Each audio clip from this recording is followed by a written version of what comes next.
Mathabhanga Subhashpalli unit ও social welfare অর্গানাইজেশনের উদ্যোগে একটি মহৎ অনুষ্ঠান হয়ে গেল রবিবার। মাথাভাঙ্গা সুভাষপল্লী দুর্গা মন্দির প্রাঙ্গণে একটি স্বেচ্ছায় রক্তদান শিবিরের আয়োজন করা হয়। এদিন সংগঠনের সদস্যরা জানান, এবছর তাদের এই রক্তদান শিবির তৃতীয় বর্ষে পদার্পণ করল। রক্তদানের পাশাপাশি সাধারণ মানুষের জন্য চক্ষু পরীক্ষা শিবিরেও ব্যবস্থা করা হয়েছিল উদ্যোক্তাদের পক্ষ থেকে। উদ্যোক্তারা জানান, এদিনের এই শিবিরে 100-র বেশি রক্তদাতা স্বেচ্ছায় রক্তদান করবেন। এই মহান কাজকে কেন্দ্র করে সকাল থেকেই সুভাষপল্লী দুর্গা মন্দির প্রাঙ্গণে ছিল এক উৎসবের মেজাজ। এলাকার মানুষদের উৎসাহ ছিল চোখে পড়ার মতো।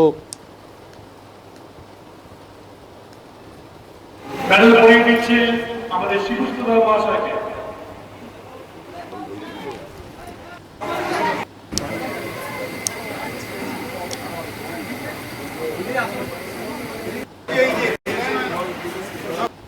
আমাদের সুভাষপল্লী ক্লাবের উদ্যোগেই হচ্ছে, এটা তৃতীয় বর্ষ।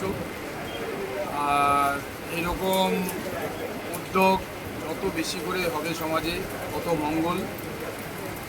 আর ব্লাড দেওয়াটা অনেকের ভয় থাকে, কিন্তু ব্লাড দিলে শরীর আরও সুস্থ থাকে। এটা আমি এখন পর্যন্ত 15-16 বার রক্ত দিয়েছি, আমার নিজের অভিজ্ঞতা থেকে বলছি। আজকেও যেমন ডাক্তারবাবু বললেন ব্লাড স্লো যাচ্ছে, আপনার বয়স 57 হয়েছে, হিমোগ্লোবিন টেস্ট করবেন। আমি বলছি হিমোগ্লোবিন কমে গেলেও আমি বাড়িয়ে নিতে পারবো, রক্তটা নিয়ে নিই। আর সমাজের কাছে আমার একটা বক্তব্য থাকবে, ব্লাড যেমন দেবেন ঠিক সেরকম ব্লাডের যাতে অপব্যবহার না হয়।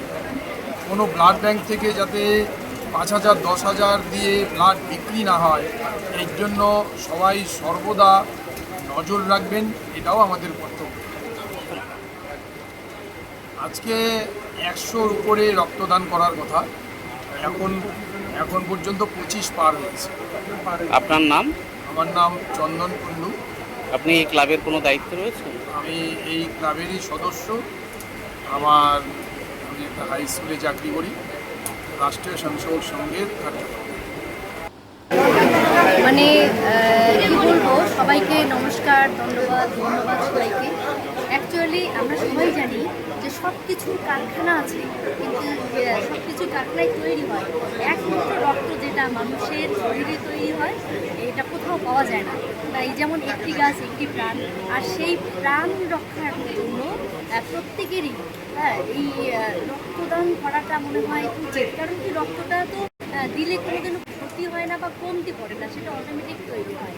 এটা প্রত্যেকটা মানুষের মধ্যে মানবিকতার সেবায় সবাই এগিয়ে আসুক, এটাই চাই। এটা একটা মহান কর্মসূচি। মাথাভাঙ্গা সুভাষপল্লী ওয়েলফেয়ার অর্গানাইজেশনের আজকে যে লক্ষ্য এবং যে কর্মসূচি, সেটা সত্যিই মহান, প্রশংসনীয়। আর কিছু বলছি না, সবাইকে ধন্যবাদ। সবাই এগিয়ে আসুন, সবাই মানবতার কাজে এগিয়ে আসুন, মানবতার সেবায় এগিয়ে আসুন। সুভাষপল্লী সোশ্যাল ওয়েলফেয়ার অর্গানাইজেশনের পক্ষ থেকে হচ্ছে এবার তৃতীয় বর্ষ। এবার আমার নতুন সংযোজন হয়েছে থ্যালাসেমিয়া পরীক্ষা এবং আই সেন্টার। রক্তদান শিবির তো প্রত্যেকবারই হয়, তার সঙ্গে বৃক্ষরোপণ করা হয় এবং সমাজের আমরা সব ধরনের কাজ করে থাকি। শতাধিক পার হয়ে যাবে আশা রাখছি, এমনি 30-35 জন হয়েছে, মোটামুটি শতাধিক পার হবে।